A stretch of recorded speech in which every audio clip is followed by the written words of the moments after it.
Hurricane Dorian has its sights set on North Carolina. We will be ready, and we will not underestimate the damage this storm can cause. North Carolina faces deadly storm surge and inland flooding. The greatest threats are to our coastal communities and their inland neighbors.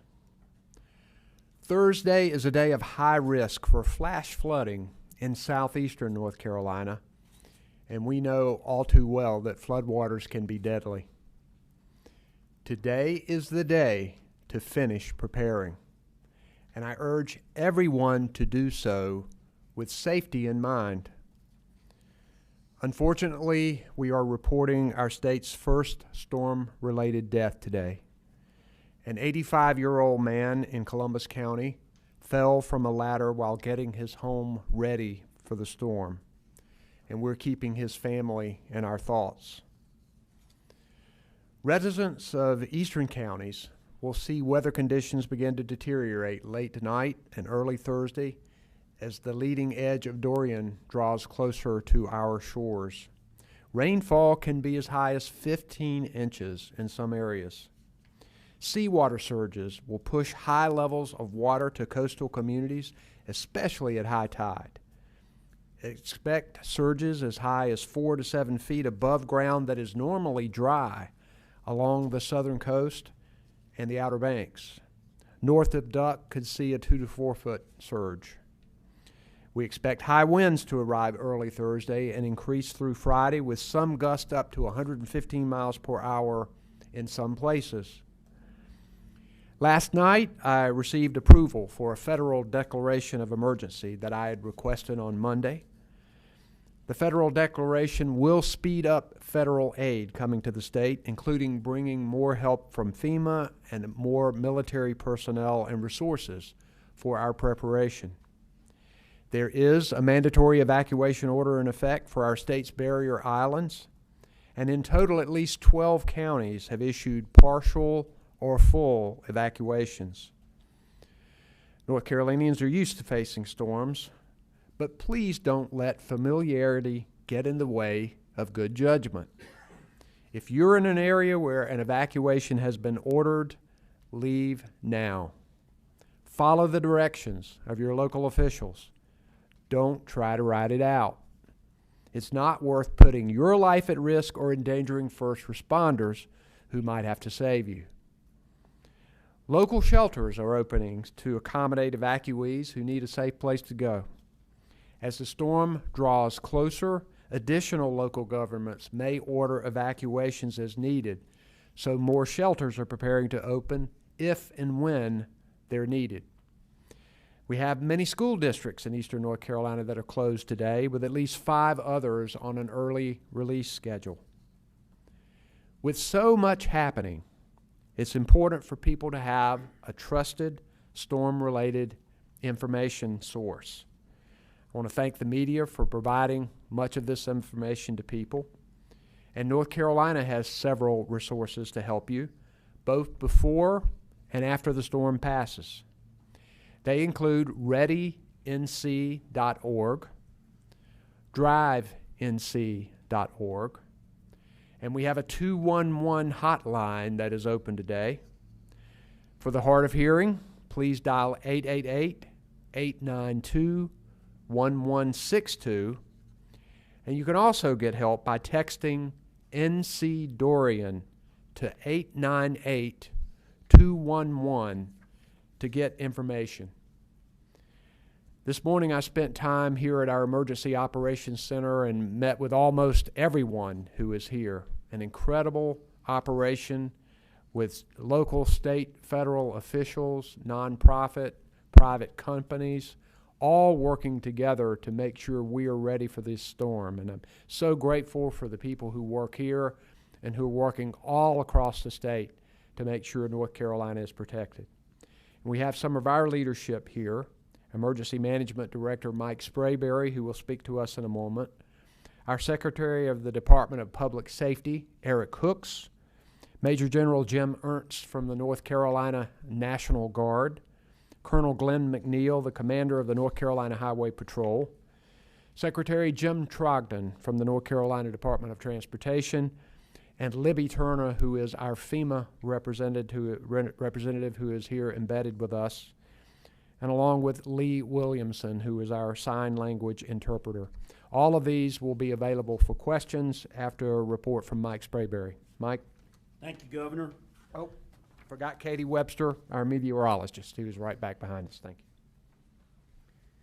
Thank you, sir. Good morning, everyone. The State Emergency Operations Center remains activated at a level 1, which means we're operating with our entire state emergency response team to include our federal partners, the entire state agencies of North Carolina, our volunteer partners, and our private sector partners. We remain in close contact with the National Hurricane Center. We're calling them each day. We know that rain, storm surge, and winds will be a significant threat for this event, primarily east of I-95, and with the greatest threat being right along the coastline. We're also, as the governor said, expecting significant flash flooding in southeastern North Carolina. So to that end, we've activated more National Guardsmen, more aircraft, more high water vehicles, and more swiftwater rescue teams to be ready for flood fighting operations. Our greatest impacts will be felt Thursday and Friday, but we can begin to feel the impacts as early as today. We urge everyone to complete their storm preparations now. The State Emergency Response Team is finalizing all resource requests for our county partners to include, among other assets, incident management teams, food, water, tarps, shower trailers, swiftwater rescue teams, more National Guard assets, and others. The majority of our assets are now staged, and we are prepared for an aggressive and decisive response. Utilities continue to bring additional resources to be positioned for power restoration operations as soon as Dorian passes. FEMA has also established an incident support base for commodities and also swiftwater rescue teams and urban search and rescue at Fort Bragg. FEMA, Coast Guard, Army, Marine, Navy, FAA, and other federal agencies are well integrated into our operations, as are our volunteer partners. Our medical and general population sheltering operations are underway, and we can shelter pets as necessary. We continue to hold conference calls each day with our local partners as they complete their final preparations for the arrival of Hurricane Dorian. In closing, let me thank our volunteer partners for always providing critical assistance and to remind everyone to follow the instructions of their local officials to ensure their public safety. Thank you, sir. This morning at our meeting, our Secretary of Transportation and our commander of the Highway Patrol informed me that evacuation routes are green and that our DOT crews are ready to respond to any flooding and road closings, and our Highway Patrol is out there making sure that people are safe. Our National Guard is activated. We're ready for this, so we'll be glad to answer questions that you might have.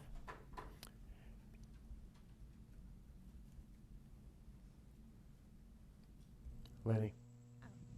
Thank you, Governor. A lot of people have been asking us how to volunteer, how to give back, how to help those in need, especially since this is the third major storm we're seeing in 3 years here in our state. We have amazing volunteers in North Carolina, people of faith who are ready to respond, and we actually coordinate that volunteer effort, which we call our Voluntary Organizations Assistance Team, VOADs we call them. Also, financial contributions are very helpful. On the governor's website, you can contribute to the North Carolina Disaster Relief Fund, which will be activated for this storm. It has provided significant help to people in the past. We know that our local shelters are going to need help, but the Red Cross is doing a lot of that. We probably don't want volunteers just showing up at shelters because you've got to have a vetting process, but there's going to be a lot to do, and unfortunately people are going to need help with their homes, and people need to be on the ready. We have a lot of people who have chainsaws to go out and help people clear out right after the storm passes. So I believe people in North Carolina will be ready. Yes, sir. Governor, obviously we're still recovering from two previous storms, and with the Office of Resiliency housed under EMA, does that process kind of get put on hold, or is that continuing roughly apace even while you're gearing up for this? Because obviously there's a lot of paperwork that has to move on certain timetables. Yeah, we are continuing our effort for storm recovery, and it's one of the purposes of setting up the North Carolina Office of Recovery and Resiliency. Our NCORE is continuing to work on long-term housing issues. Our emergency management is continuing to work with our state people regarding recovery. So that's going on, and since that's all under you, Mike, you might want to comment on it. Thank you for the question, Travis. The work over at NCORE is going on unabated. Now, obviously, we can't be working along the coastline right now, but they're working very hard to help those disaster survivors from Matthew, because that's what the money currently, that's the money that they have. We've also activated the State Disaster Recovery Task Force for this storm, and our Chief Resilience Officer, who is housed under NCORE, they're already scheduling meetings so that we can begin to start planning for how we recover from Hurricane Dorian as it moves forward. So I will tell you that the work is going on. We're still making payments. There's still construction happening. Now, obviously, for safety's sake, we'll probably have to shut down for a couple of days here. And where some of the construction is happening in Cumberland County and other counties like that. But we're going to try to keep pushing as hard as we can, with safety in mind, of course. And so that's unabated.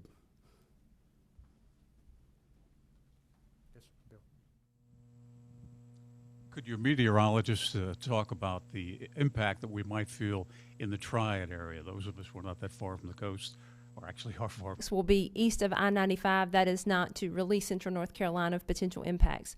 The Triad specifically could certainly pick up an inch or two of rain and may even see some tropical storm force gusts, but certainly as you get west of the triangle, impacts should lessen significantly. So your key time would be Thursday into maybe the first part of Friday, but otherwise you should be okay.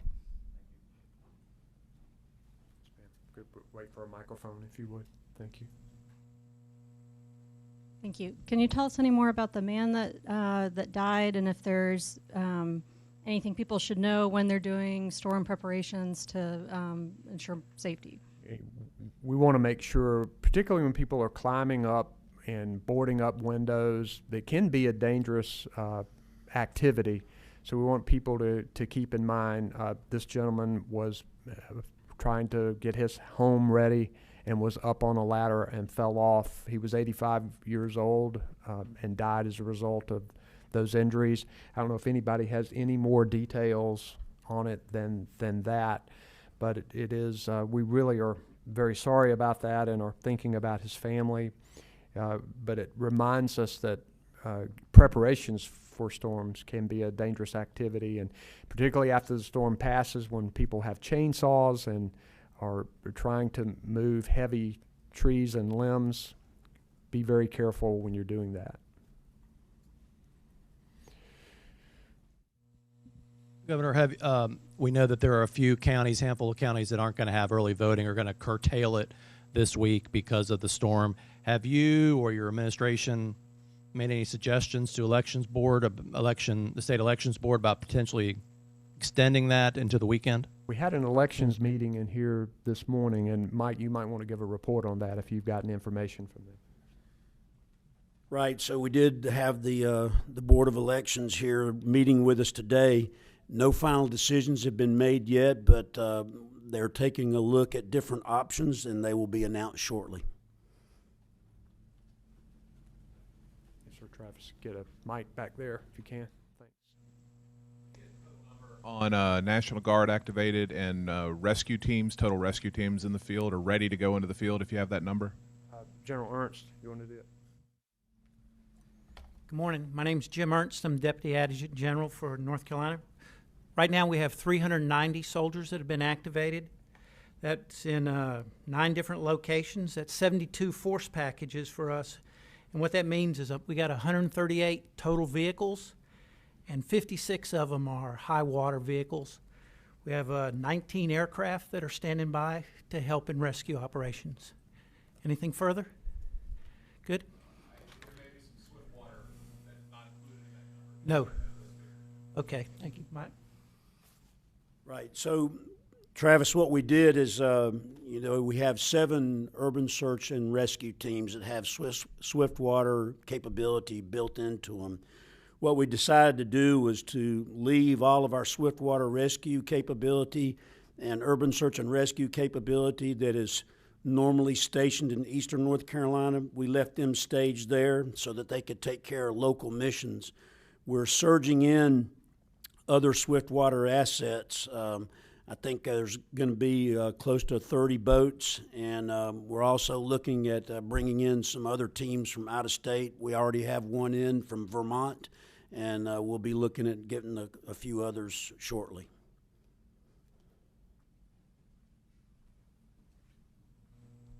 Governor, at this state shelter in Durham, the Red Cross believes that that shelter will fill up with evacuees. Has the state identified any other locations in this area? Yes, one of the things we learned from Hurricane Florence is that we do need mega shelters to help with overflow from local shelters. The shelter at North Cape Mall we're looking at. Also, there is another building there, which is an old Macy's that they're working on right now. I know there have been some conversations with the Friday Center, potentially. Right now, I think those are the 2 places. Will you agree with that, Mike? Yes, sir. Yeah, those are the 2 places that we're looking at. So they're preparing that other place at North Cape Mall. Just the logistics, making sure we got the parking and places for people to go. Any other questions? So we will have a briefing tomorrow. I don't know if we will have another one today. It depends on what happens, so we'll let you know. Thank you very much.